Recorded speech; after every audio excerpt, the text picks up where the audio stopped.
মৰমৰ ছাত্ৰ-ছাত্ৰীসকল, মই তোমালোকৰ তৃতীয় শ্ৰেণী গণিতৰ নতুন পাঠ্যপুথি আমাৰ গণিতৰ পাঠ নং 1 সংখ্যা 100ৰ পৰা 500লৈ যিটো পাঠ দিয়া আছে সেইটো তোমালোকক মই বুজাই দিবলৈ লৈছো, তোমালোকে ভালদৰে মন কৰিবা। ইয়াত আমি কি দেখিছো, এখন ছবি দেখিছো। এই ছবিখনত কি খেলা দেখুওৱা হৈছে? ক্ৰিকেট খেল। আৰু দেওবাৰে ৰাহুলে বন্ধুসকলৰ লগত ঘৰৰ ওচৰৰ খেলপথাৰখনলৈ ক্ৰিকেট খেল চাবলৈ গ'ল বুলি কৈছে। কি খেল চাবলৈ গৈছে? ৰাহুলে বন্ধুসকলৰ লগত ক্ৰিকেট খেল চাবলৈ গৈছে।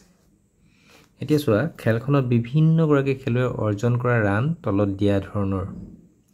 খেলখনত এই ৰাহুলে চাবলৈ যোৱা খেলখনত বিভিন্ন খেলুৱৈ কেনেধৰণে ৰান কৰিছে তাত এখন চাৰ্ট দিছে। চোৱাচোন, তলত খেলুৱৈৰ নাম দিছে। প্ৰথমতে উমা নামৰ খেলুৱৈগৰাকীয়ে ৰান কৰিছে কিমান? 38।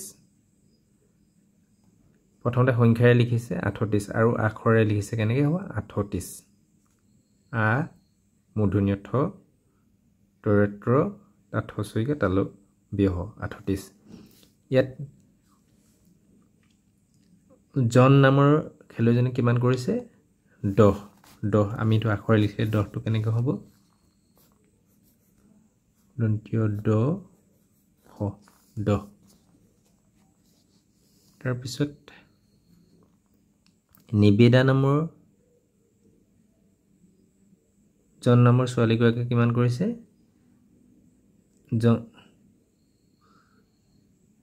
তাৰপিছত নিবেদা কিমান ৰান কৰিছে? 52। তাৰপিছত ইমৰানে কিমান কৰিছে? 23 ৰান। আমি লিখো 23।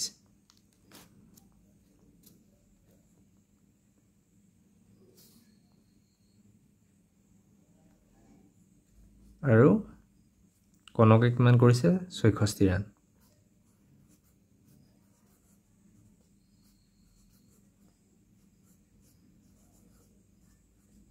কনকে কিমান কৰিছে? 64 ৰান হ'ল। এতিয়া ওপৰ তালিকাখনত সংখ্যাবোৰ খালী ঠাইত আখৰ লিখিবলৈ কৈছিলে, আমি লিখিলোঁ সেইটো। এতিয়া তলৰ প্ৰশ্নবোৰ উত্তৰ বিচাৰোঁ। তালিকাখনত আটাইতকৈ সৰু সংখ্যাটো কি? আমি কি পাইছিলোঁ? ইয়াত চালে কি পাওঁ আমি? সৰু আটাইতকৈ সৰু সংখ্যা 10। ইয়াত আমি কি লিখিম? সৰু সংখ্যাটো তেতিয়াহ'লে 10 লিখিম। তাৰপিছত তালিকাখনত আটাইতকৈ ডাঙৰ সংখ্যাটো কি? ডাঙৰটো কি পাইছিলোঁ আমি? 66। ইয়াত আমি ডাঙৰ সংখ্যাটো কি লিখিম? 66 লিখিম। নিবেদাই উমাতকৈ কিমান ৰান বেছি কৰিছে? নিবেদাই উমাতকৈ চাওঁ আমি। নিবেদাই কৰিছে 52 ৰান, উমাই কিমান কৰিছে? 38 ৰান। আমি 52ৰ পৰা কি কৰিব লাগিব? আমি 52ৰ পৰা 38টো বিয়োগ কৰিলে কিমান হ'ব? 12ৰ পৰা 8 গ'লে কিমান? 4। তাৰপিছত ইয়াত পৰা 3 গ'লগৈ 1। 14। ইয়াত আমি তেতিয়াহ'লে কি লিখিব লাগিব? 14 ৰান। 14 ৰান বেছি কৰিছে নিবেদাই উমাতকৈ। তাৰপিছত 100 ৰান কৰিবলৈ কনকক কিমান লাগিব? 100 ৰান কৰিবলৈ কনকক কিমান লাগিব? কনকে কিমান কৰিছে? 66। আৰু আমি কিমান ৰান কৰিবলৈ 100 ৰান কৰিবলৈ 66 লগত কিমান যোগ কৰিব লাগিব? সেইটো আমি 100ৰ পৰা আমি 66টো যদি আমি বিয়োগ কৰি দিওঁ তেতিয়া আমি পাই যাম। কিমান হ'ব? 10 6 গ'ল কিমান? 4। 10 6 গ'ল 4। 9 6 গ'ল 3। তেতিয়াহ'লে কিমান ৰান লিখিব লাগিব? কিমান ৰান কৰিব লাগিব? 34 ৰান কৰিব লাগিব। আটাইতকৈ কম আৰু আটাইতকৈ বেছি ৰান কৰা খেলুৱৈ দুয়োৰ মাজৰ ৰানৰ পাৰ্থক্য। আটাইতকৈ বেছি কিমান কৰিছে? আটাইতকৈ বেছি কোনে কৰিছে? কনকে কৰিছে। 66 আৰু আটাইতকৈ কম কৰিছে জনে। এতিয়া 66ৰ পৰা আমি 10 পাৰ্থক্য উলিয়াবৰ কাৰণে আমি বিয়োগ কৰিব লাগিব। 66ৰ পৰা 10 বিয়োগ কৰিলে কিমান পাম আমি? 56 পাম, হয়নে? এতিয়া কি কৈছে তলৰ ৰানসমূহৰ দহৰ মুঠা 10 আৰু কাঠিৰে আমি এনেকৈ লিখিব লাগে এতিয়া আমি দহৰ মুঠা ইয়াত কেইটা হ'ব এটা হ'ব এটা মই এনেকৈ দিছো 23 হলে দহৰ মুঠা কেইটা হ'ব 10 দুটা লগ লাগিলে 20 আৰু 3 এতিয়া দহৰ মুঠা দুটা হ'ল আৰু আমি কাঠিৰে 3 ডাল এনেকৈ লিখিব লাগিব 38ত দহৰ মুঠা 3টা হ'ব আৰু 8 আমি এনেকৈ 8 ডাল লাঠি কাঠিৰে লিখিব লাগিব 52ত দহৰ মুঠা 5টা হয় এটা দুটা তিনটা চাৰি পাঁচটা আৰু 2 ডাল কাঠি হ'ব 66ত 6 মুঠা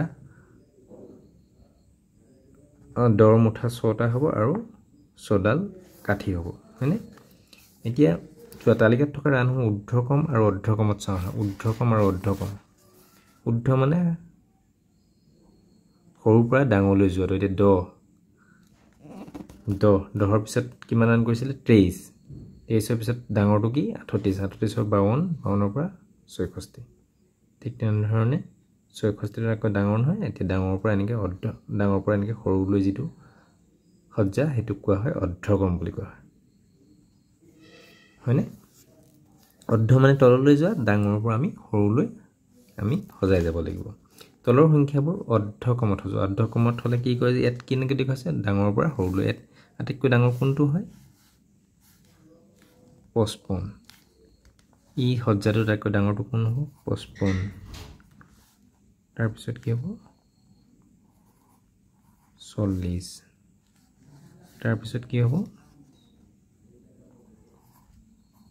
35 35ৰ পিছত কি হ'ব 25 একেবাৰে সৰুটো কি হ'ব 70 ঠিক তেনেধৰণে ইয়াত আটাইতকৈ ডাঙৰ কোন দেখিছোঁ আমি এই সজ্জাটোত 91